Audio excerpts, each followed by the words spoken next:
Hello there.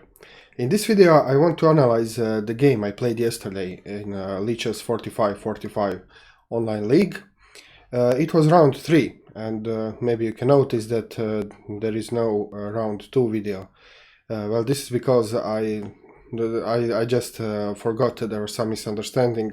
I thought the match was scheduled on Sunday, but actually it was scheduled on Saturday, so I didn't show up, and it was a victory for my opponent by forfeit. So well, this is very fortunate because not because I lost this 1 point. I mean, my team lost that round anyway, so even if I score this point, we will lost.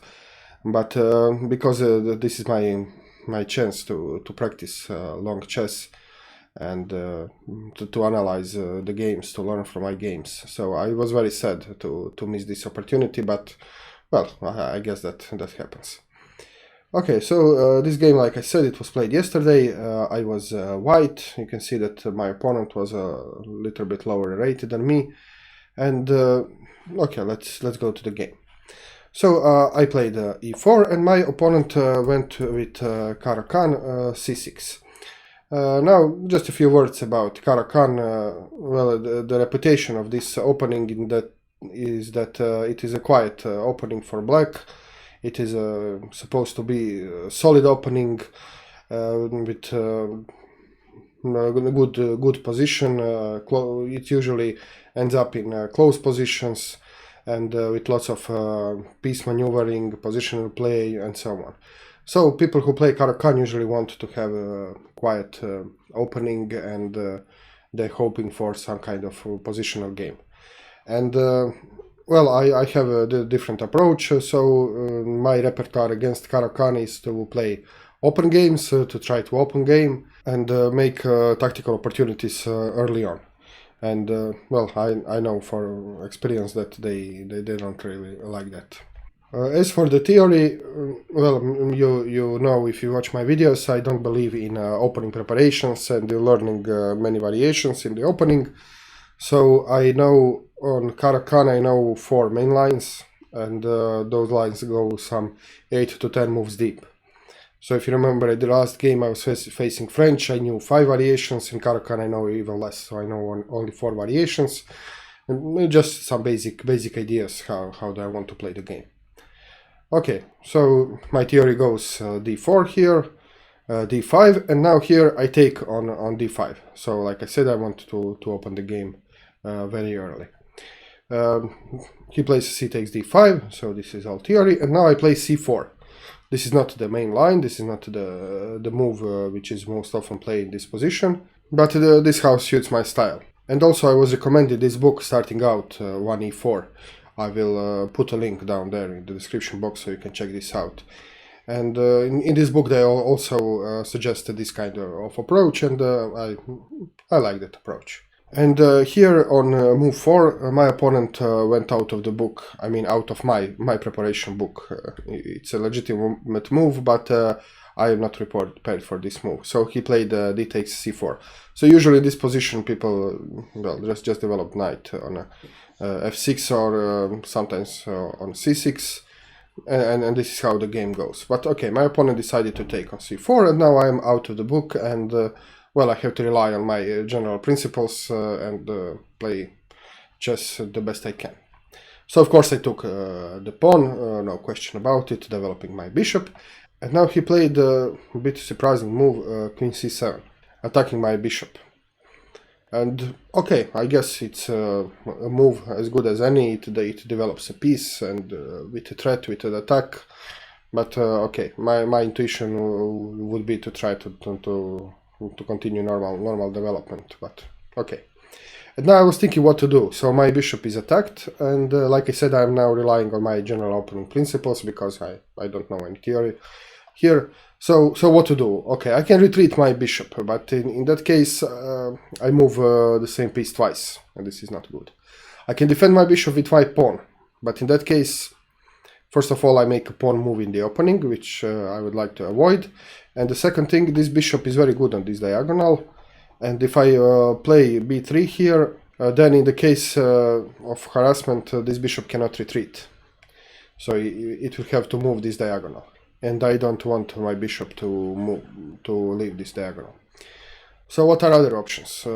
Can I somehow develop a piece and defend it? Yes, and I can defend it with my queen. So this move is recommended by the engine, but I had a different idea. Once I saw, okay, I can play with my queen to defend the bishop, but can I do it with a threat? So if possible, developing with a threat is always good. So, and this is how I found this move, queen c2. And the threat here is just bishop takes on f7 and attacking the queen. And now black, of course, cannot recapture, because then he will lose his queen. But he has to move his king. So after the king moves, I'm just pawn up. I can just then exchange queens, maybe, and well, he lost his castling privilege. I'm pawn up, and this is a good position, of course. So this was a move developing with a threat. And now, how can he address this threat? There are several ways. I think the most straightforward way is just to play e6, thus opening his bishop, and of course this threat on f7 is gone. The other way which he chose is to play to develop his knight. I think it's a good choice. He develops a piece, and also this threat is gone because I no longer attack the queen. So he played a knight c6. Okay, and now I played knight e2. Computer doesn't like this move. He prefers knight on f3, more active square. But I had the idea behind this, and this was to develop my bishop with a threat. So this is how I understand opening principles. So develop your pieces, and if you can develop with threat, even better. So this is why I developed my knight on e2. My opponent played g6 now, obviously wanting to fianchetto this bishop, and now his strategy from this point to the end of the game is to focus on my isolated pawn. So I have isolated queen pawn, and it's a potential weakness in my position. So I think this is, well, although computer thinks this is a mistake and some other move should be played, but I think the idea is good. So he wants just to pile up on my pawn. So it's already, it will be attacked 2 times. He can bring his rook to the attack, maybe this knight also, and so on. So I think this is a good way of thinking. And now, like I said, I continue with my plan, so I develop bishop with a threat. And here I made one mistake in my thinking process. So when I'm playing these long games, I try to adopt some good thinking habits. And I follow the advice of Dan Heisman here, and also Michael Daramaza. And they say you should have some sort of, let's say, to-do list, or you can call it blunder check or whatever. So before you play the move, I should ask myself, so in this position, I should ask myself, okay, if I play bishop f4, he has to do something because I'm attacking his queen. And then my next question should be, can he meet this threat by forcing move himself? So what are, or in other words, what are checks, captures, and threats that he has after I make the move? And this is a little blunder check which one should make after every move. So if I play this move, what are checks, captures, and threats that he has in reply? And of course, if you are an experienced player, if you are on the tournament and you already have lots of games played and experience, you don't necessarily verbalize this question. You don't ask yourself what are checks, captures, and threats, but you just see it. So you see, okay, bishop f4, and you immediately see what's going on. But okay, at this point I don't see, so I have to ask myself these questions, and I didn't. And after I played bishop f4, I was considering, okay, he'll probably go to b6 or this e5 move. I also saw this, but this doesn't work because he cannot move his knight, because then this idea is on the table.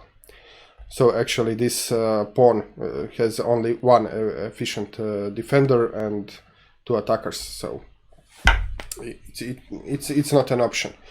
So I saw the different several things, but I didn't see that he has a check here. queen a5 check, and I should have seen this. And that was what my opponent played, queen a5 check. Now this is not a good move, and he should have played queen to b6, and this is also recommended by the engine. But nevertheless, it just so happens that this move was not good. But I should have seen this anyway and evaluate that I am not afraid of this. But here in this situation I was surprised. Oh, check. I just missed this. So this is one mistake I made, although not a technical mistake, but a mistake in the thinking process, and this is something I should correct in the future. And this is why I play these games and I analyze these games, just in order to be able to correct myself. Okay, what should I do now? Well, computer wants me to play knight to c3 here, but I was afraid of this move because it wasn't clear if he goes to if he plays bishop f5, attacking my queen, and then he can play knight to b4, and then I am not sure how can I defend c2. And c2 comes with a check and with a fork on my king and rook. So I was afraid of knight b4, aiming to c2, and with the support of bishop on f5.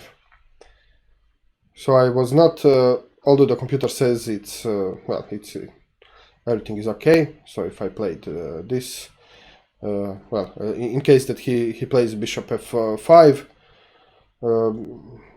I can just play queen b3 and not much problem. If he goes knight b4, then I have this battery here. So I can play bishop takes f7, king d8, and now this knight is attacked twice. So I'm not afraid of this. So I can play bishop takes g8, and now he can have his fork. So knight c2 check, king d2, knight takes rook, but now I can just take the knight, and after he captures the bishop, I can capture the rook, and I'm much better here. So this was something I missed. So I missed that after these moves I have this battery on f7, and after the battery his knight on g8 is attacked twice and defended only once. So okay, I missed this. It was I had some moves in my head, but it was blurry. I just don't have my visualization, and the board vision skills are not that good that I could see so far in the game and evaluate the position. So I wasn't sure. So after this check, I just retreated my bishop. So I wasn't very happy because now I played twice with my bishop, and I play a backward move. But okay, I was surprised, and this is how I reacted. And now he played this knight b4 idea, and I saw this that he could play this. So in this, before I played bishop d2, I calculated what would happen if he would play knight b4, and I wasn't surprised, at least. Okay, so knight b4. Now he is attacking my queen and threatening this fork. Okay, and now since move 5, I'm looking at this f7 square, and I look how can I exploit this. And I was so focused on this f7 idea that I completely missed one another thing. So I played here bishop takes f7, and now after he took with his king, I played queen c4 check, and now I am double attacking his knight on b4, so I will get my piece back, and I won this pawn, and I got his king out in the open, and he doesn't have a castling privilege anymore, and well, he's a bit underdeveloped. So my evaluation was that this position will be better for me. Okay, what did I miss? Well, I missed a very simple move here, queen c3. This just wins a piece, because you see that this piece is pinned. Now I have two attackers on the queen and two attackers on the knight. and this is just losing, completely losing. So I win a whole piece, and the computer evaluation is plus 4.5. Okay, so the question is, why didn't I see this? Again, this was a mistake in my thinking process. If you ever watched John Bartholomew's videos, he always tells you that tactics flow when you have undefended pieces on the board. So if you have undefended piece, you should be aware of tactical opportunities from your opponent. And on the other hand, if you see that your opponent has undefended piece, then you should think, at least consider if there is any tactic which involves this piece. And now in this position, this b4 knight is protected once and attacked once. So this piece should be treated as undefended piece. So undefended piece is not just the piece which is not defended, but also the piece which is defended and attacked same number of times. So in this position, I should notice that this piece is technically undefended and try to see if there are any tactics involving this piece. And if my thought process was correct, then I should have noticed that queen c3 or queen b3 wins the piece. Okay, but I didn't. I was too focused on this f7, like I said, and I missed the opportunity to win the whole piece. Now, okay, bishop takes f7, king takes f7, queen c4 with check, and now he blocks the check with bishop e6. I guess this is a good a move as any, and I took the knight. Queen takes b4 now, so he decided to exchange queens. I was happy to do this, and bishop takes b4. And now my evaluation of this position was that I'm much better. In fact, I was pretty sure that I was winning the position. I was very calm, very relaxed, very satisfied with myself. I just won the pawn, and well, I can castle. My pieces are okay. Everything will be developed. The only weakness is this isolated pawn, but I thought I can defend it because it is on the dark square, and I have dark square bishop, so it shouldn't be a problem to defend this pawn. I have two knights, I have rooks which can defend it. So and on the other hand, his pieces are not so good, especially those pieces on the king side.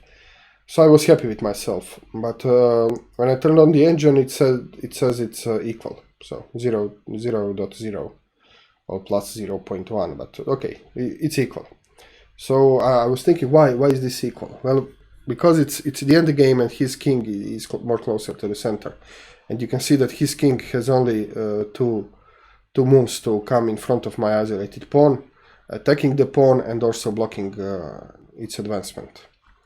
So I think this is the reason why the position is equal, and well, as far as his underdevelopment is concerned, he can very easily just bring this bishop up, and this knight also can be easily developed, so this rook can become active. So computer says it's equal, and I thought I was completely winning. Okay, so the game continues. He develops his bishop, and now he makes some very serious threats here. So he's threatening my isolated pawn. In case, for example, if this pawn would move, he would just win my b2 pawn and even win the rook. So I had to do something about this, and I decided to play bishop c3. So now I'm safe. So this diagonal is neutralized. My opponent played rook c8 here. So I guess he wanted just to have this. This is the open file. The only open file in the game, so I guess he just wanted to control the open file. And okay, he makes some pressure on c3, so if he could maybe attack my bishop with the knight, then this c3 square could become problematic maybe. But okay, I think this is a logical move, so he just activates his rook. Maybe it would be better to develop his knight before, but okay. Now I play knight d2, so I have to think about this this pawn, how to protect this, so everything is going around this pawn. So my idea was to develop knight and to put it on f3, so I have a very active knight and also defending the 4 pawn. Bishop f5 here. I'm not sure about what was his intention. I can only guess. Maybe he wanted to do some pawn break here, but I don't see why would he want to do this. Then I will just get rid of my weak pawn. Or maybe he wanted to bring his king to the game. If this was the intention, then I think it was a good idea. Okay, I continue with my knight maneuver. So knight f3 here. He develops his knight f6, and now well, the position is opened as you can see. So many open diagonals here, and he has a bishop pair. So I evaluated that this is an advantage, and I decided to trap one of his bishops. This is why I played a knight g3. Computer doesn't like this move. He thinks that knight e5 here with the check is better. But okay, I'm not a computer, I just want to get rid of the bishop pair. And now you can see that this bishop on f5 is trapped.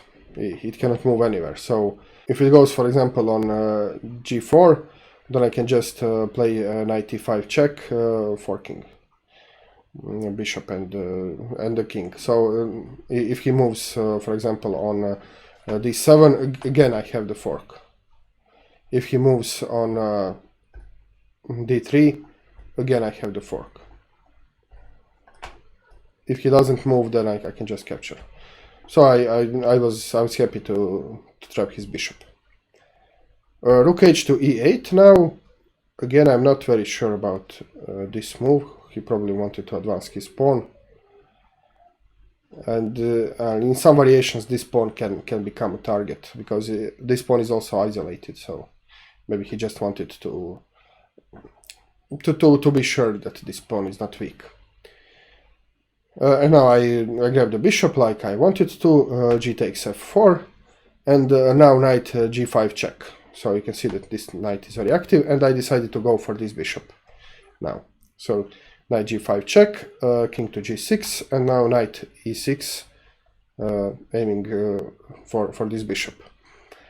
And if he doesn't want to give his bishop away, he can move it somewhere. Well, then I have a very active knight on the 6th rank. I can even in the future maybe I can think of supporting this knight, and this knight will be very strong here. He played knight e4. Now, okay, he's going after my bishop, and you can see that this bishop is now attacked twice. So if I wouldn't react to this, he would win my bishop for a knight and a pawn. So I have to be aware of this. But okay, I have a move in between here. So I played knight takes g7. So I took his other bishop, and he of course took back. And now I have a bishop against knight endgame and extra pawn. So I was pretty confident that I was winning, although the computer gives only plus 0.4 for white. Rook c1, so I had to do something about this c3 square, lest I lose the pawn here. And now he played e5. Very bold move here, and he's now allowing me to create passed pawn. In the future I can just, for example, push on d5 here, or okay, if I capture then it's just the exchange, because he can just capture my bishop, and then after I capture he can capture back. So this variation was something I wasn't comfortable with, because he's x-raying my king. So if this moves, then it's a check, and then he can double his he can double his rooks here, and I didn't like all this x-ray thing, so I just castled. I didn't bother with this tension here. I mean, this pawn is protected, so I'm not in a hurry, so I just castled. And now king g6, he decides to bring his king in the game. This is a good choice. And now, okay, I have to think about activating my king. I just castled, so I moved my king from this e1 square because I didn't like my king on e1. It cannot go to d2, and here it's x-rayed, but I still have to think about my king. So I decided to play this f3 move, violating Benfangol's rule. Now play f3, and now I'm kicking away this knight, and I'm in fact asking him to make this exchange. And this is one reason, because this knight is in my half of the board. It's very annoying. It controls all these squares. And the other reason is just to be able to bring my king to the defense of this isolated pawn, and I can even put my king behind my isolated pawn, and then it's a very solid structure. Okay, so he decides to exchange, and also in this position, when I'm pawn up, I welcome all piece exchanges. So I don't want necessarily to exchange my pawns, but I'm more okay with. But I'm more than okay to exchange pieces, because if you remove all the pieces from the board, then I'm just pawn up. Okay, b takes c3, and now e4. Okay. So he wants to have his passed pawn as well. And by this move, he is allowing me to have a passed pawn. So I was considering here several options. One of the options I was considering was just to ignore this this tension, and if he plays something like e3, then I can play f4 and then block his make this pawn very weak. So this was one possibility, but okay, he can just maybe play f4 himself. He can bring his king. So I am not. It wasn't clear, so I just play f takes e4, and the computer also thinks this is the best move in this position. And now I was expecting that he will take f takes e4 and have the passed pawn, which will not be very strong pawn, but well, it's on my half of the board. The king can come to the aid, not immediately obviously, but maybe in the future. He can double up his rooks to protect and push this pawn. So this is what I was expecting. But okay, he took with rook, and computer also thinks that this is the best move. So okay, but now in this position I have passed pawn and he doesn't. So I think I'm much better, and computer gives +1 here. And now, okay, I now have this passed pawn, and this is pure endgame, so I have to bring up my king. So king f2 now, and he played the rook f4 check, and I had to be careful here. So this would not be a good idea, because then he could just take my rook. After I take back, this pawn is hanging with check. So I had to be careful where I put my king. So king to e2, and now rook e8 check. And again, I can move like my king here. Okay, here no, obviously not, because it will immediately hang my rook. But okay, on d3 it looks logical because it supports my pawns, but then I have some weak squares. And I played here king to d2, and now I'm covering all these penetration squares. And there is an interesting statement in the Michael Steen's book Simple Chess. He says that yes, rook should be on the open files, and you should control open file with your rook. But what is the purpose of this? Well, the purpose is always penetration. So if you cannot penetrate, if you take the open file, if you control the open file, but all the penetration squares are controlled by your opponent, then it's worthless. So I think this is the situation. So yes, he does have the open file, but I control all the penetration squares, and I'm not afraid that he can penetrate my camp. He decides here to exchange rooks, which I welcomed. I am all for the exchange in this stage of the game. So rook takes f1, rook takes f1, and now b5. Okay. I get the intention of the idea behind this move is to prevent me playing c4, and thus advance this d5 pawn even further. Rook e1, so I am now asking for the exchange, and if he refuses to exchange, then I have I can penetrate his camp. I can play rook e6 here with a check, or I can even play rook e7, attacking both pawns, and well, I can penetrate his camp and then attack his pawns from behind. And he played now this very strange move, which is in fact a completely losing move. This is rook e4, and computer now evaluates plus 9.5 for me, so it's a win. Because now I can just take, when he recaptures, my king is very close, and I have the passed pawn, and his king is bound to protect this pawn on e4. So this is what happened. So I took the rook, he took back with the pawn, I play king e3, and now he played king f5, protecting this pawn. And now you can see that his king is bound to protect this pawn, and I can play all over the board, and he cannot move his king. But in this particular position there is a little tactics involved. So I played g4 with a check, knowing that if he takes, then I can take his pawn.